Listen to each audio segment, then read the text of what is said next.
Hello, hello. This is Tyler Small again, founder of the 5-Star Approach. And I want to share with you a little bit about the ultimate relationship question. Some people think that the ultimate relationship question is whether you should stay or go. And that's not it. That is not the ultimate relationship question.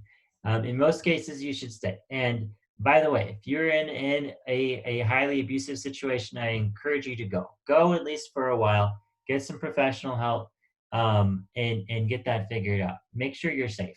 Otherwise, I encourage you to stick it out. I encourage you, unless you're just literally going bananas and you're in an unsafe situation because of yourself and you can't handle it, get out. Otherwise, stick with it. The 5-Star Approach will help you. And it's helped a ton of people and it's helping tons of people right now. It takes about 21 days for most people to apply that. If you have some extreme case and you're working with a lot of mental disorders and things like that, do get professional help. Please do that. And do this as well, and it could take you a little longer. In general, though, it takes less than a month. Okay, it is the easiest, fastest way to build a 5-star relationship with your significant other. Now, to the ultimate relationship question, I want to mention really quick where this came from.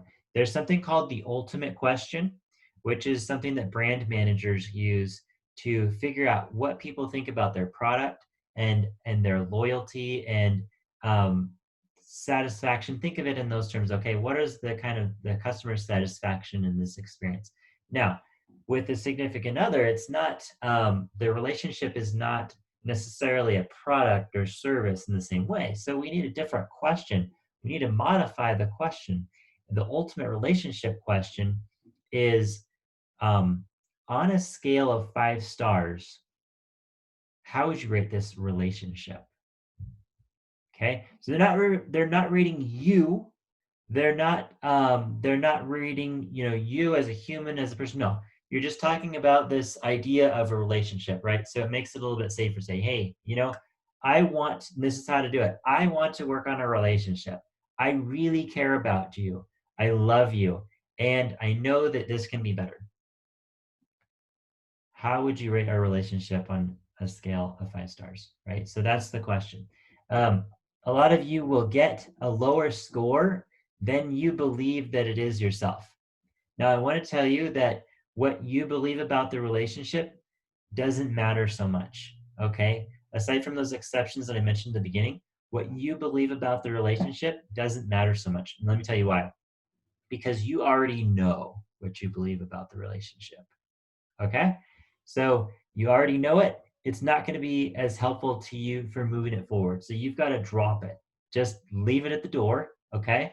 And you're focused on what the other person thinks. Now, they're going to come back with stuff and it's going to be like, oh, hey, I don't believe that. Like, that's what you may be tempted to think and say.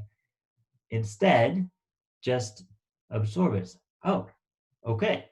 2 stars, 1 star, 4 star. Oh, okay. Well, I thought it was better than that, but obviously I've got some work to do. Um, and you can say, I am sorry.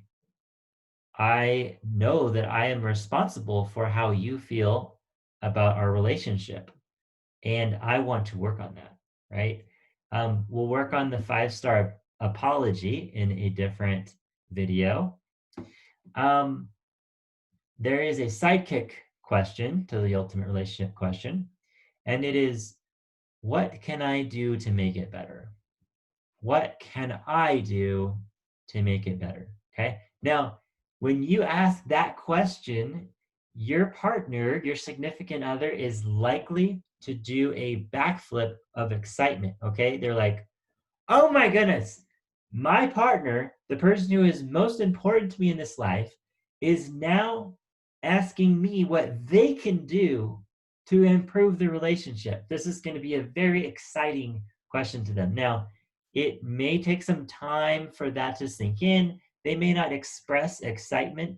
They may be digging through a lot of negative emotions at the moment when they're flashing back thinking, what are all the things that my partner has done that have ever been painful or caused me anxiety or depression or any kind of negative thoughts or emotions, okay? So they may not be effectively doing that jump for joy, and they'll get there. They'll get there, I promise.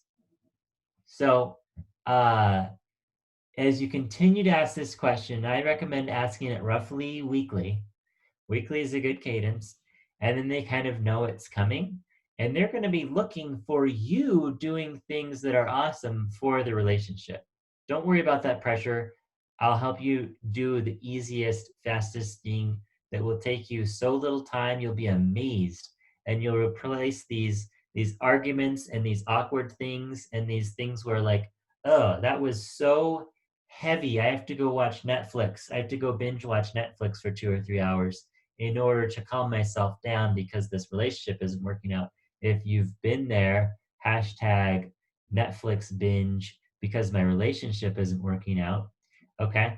So asking the ultimate relationship question is the thing to do to get started. This is the thing that you have to do to get started. Now, I told you before, if you get a lower score, don't worry about it. That's your starting place. There's only, so much room in between 1 and 5. You can't get a 0. That's not an option. You can't get a 6. That's not an option. It's 1, 1.5, 2, 2.5, 3, 3.5, 4, 4.5, or 5. There's 9 options. Okay. So why is this so important? Why does it work? Because a lot of people are like, oh, whoa, whoa, whoa. This is just the other person's perception. It's so subjective. That's right. It's totally subjective. That's what relationships are. They're subjective. And if you know that you want to improve the relationship, that's all you need to know. Your opinion about, oh, it's because the other person's doing this, it's because my partner's doing that. Like, oh, don't worry about that. Don't worry about that. I'll tell you how to turn all of that around. Okay, you don't have to hash through it.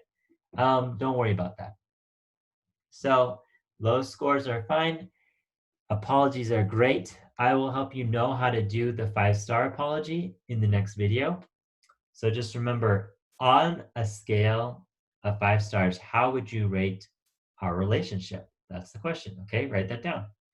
And then the next question is, okay, I understand.